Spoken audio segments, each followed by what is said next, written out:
You're in class, someone walks in, your heart does something weird, and immediately the guilt. Am I going to hell for this? Tonight, the full Islamic answer, the feeling, the line, the truth. If you've been carrying guilt for a feeling you didn't choose, this video is for you. Let's go. First, what even is a crush? Because when people ask, is having a crush haram, they're actually asking three different things at once. Is the feeling haram? Is thinking about the person haram? Is acting on it haram? Three completely different questions, three completely different answers. And most of the guilt people carry around comes from confusing all three.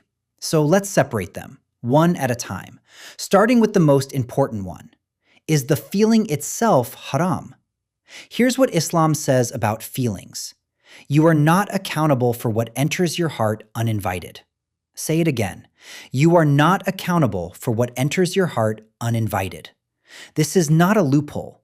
This is a foundational principle of Islamic accountability. Sahih al-Bukhari. Allah has forgiven my nation for what crosses their minds, as long as they do not act upon it or speak of it. The Prophet, peace be upon him, taught us, in one of the most well-known hadith in all of Islam, that thoughts and feelings that pass through the heart without being acted upon are forgiven. Think about what that means. Allah designed the human heart. He knows exactly how it works. He knows that attraction happens. He knows that feelings arise without permission. And He did not hold us accountable for that. So is the feeling itself haram? No. But, and this is where it gets important, the feeling is just the beginning of the conversation, not the end of it. Because what you do with that feeling is where Islam has a lot to say. And this is the part most people get completely wrong. So where exactly is the line? Islam draws it in a place that might surprise you. It's not where most people think it is. The line is not having the feeling. The line is what you choose to do next. Let's be specific, because vague advice helps nobody. Feeling attracted to someone, not haram. Making dua for them to be your spouse, not haram. Lowering your gaze, encouraged and rewarded. Now, here's where it crosses the line. Acting on it outside of marriage, haram. Pursuing a secret relationship, haram. Conversations designed to get closer without halal intention, haram. Letting the feeling consume your thoughts deliberately, heading somewhere dangerous. And I want to explain that last one specifically, because it's the most misunderstood.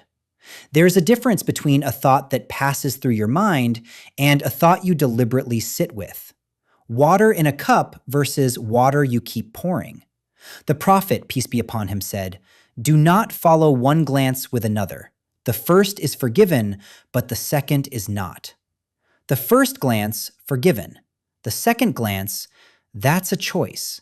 And Islam holds you accountable for choices. So the line isn't the crush. The line is what you choose to feed. Now, here's something nobody talks about. The guilt you feel for having a crush is not always coming from a good place. Sometimes that guilt is actually Shaitan working against you. Think about it. You have a feeling you didn't choose. You feel guilty for it. The guilt turns into shame. The shame makes you feel like a bad Muslim. And feeling like a bad Muslim makes you pull away from Allah. You see what just happened? A completely natural feeling turned into distance from Allah. Not because you did anything wrong, but because the guilt was misdirected. Quran 4:28. Allah wants to lighten your burdens, for mankind was created weak. Allah already knew you'd feel this way. He designed the system knowing human hearts are complicated. The goal was never to make you feel worthless for being human.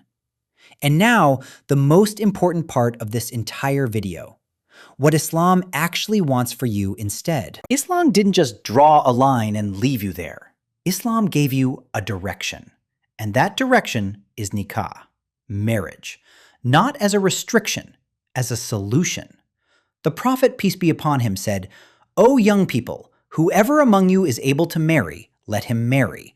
for it is more effective in lowering the gaze and guarding the private parts. Read that hadith carefully. The Prophet didn't say, stop having feelings. He said, channel them towards something halal. And I know what some of you are thinking. Brother, I'm 15. I can't get married. Valid. Completely valid. So what do you do in the meantime? The Prophet, peace be upon him, gave us that answer too.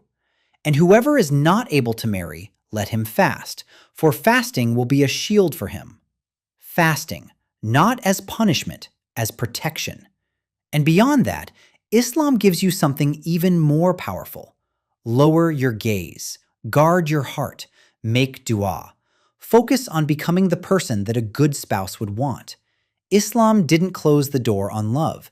It just showed you the right door to walk through. Okay, real talk. Do you have a crush right now? Be honest. Have you acted on it? Or have you just felt it? Because those two things are completely different in the eyes of Allah. And knowing the difference changes everything about how you carry this. And before we close, there's one more thing. The most useful thing in this entire video. So what do you actually do if you have a crush? Here's your framework. Step 1. Acknowledge the feeling without shame. It's human. Allah knows. You're not broken. Step 2. Do not feed it. Don't stalk their Instagram at midnight. Don't engineer situations to be near them. Don't write paragraphs you'll never send. Step 3. Lower your gaze. Literally. Every time you do it for Allah, that's a reward. Step 4. Make this dua. Allahumma inni as'aluka hubbaka wa hubba man yuhibbuka. O Allah, I ask you for your love and the love of those who love you. Ask Allah to put halal love in your future. Ask Him to protect your heart until then. Allah never lets sincere dua go to waste. Step 5. Channel the energy. Every time the feeling comes, use it as a reminder of what you're working toward. A halal relationship. A real one. One that Allah blesses. That's worth protecting yourself for. Open wound ending. So, is having a crush haram? The feeling? No. What you do with it? That's where it matters. And here's the thing nobody tells you.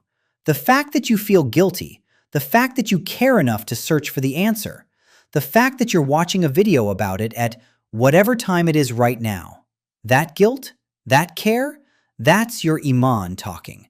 And that's actually beautiful. Don't let shaitan turn your iman into shame. Turn it into action instead. Your challenge this week. Learn this dua. Just this one. Allahumma inni as'aluka hubbaka wa hubba man yuhibbuka. O Allah, I ask you for your love and the love of those who love you. Say it every morning. Ask Allah to protect your heart and trust that what He has planned for you is better than anything you could engineer yourself. And drop a comment below. Did you know the feeling itself wasn't haram? Did this change anything for you? Let me know. I read every single one. Every week on this channel, we take the questions Muslim teenagers are too scared to Google, and we answer them properly. No judgment, no shame, just the truth. If that's something you need, you already know what to do. Assalamu alaikum.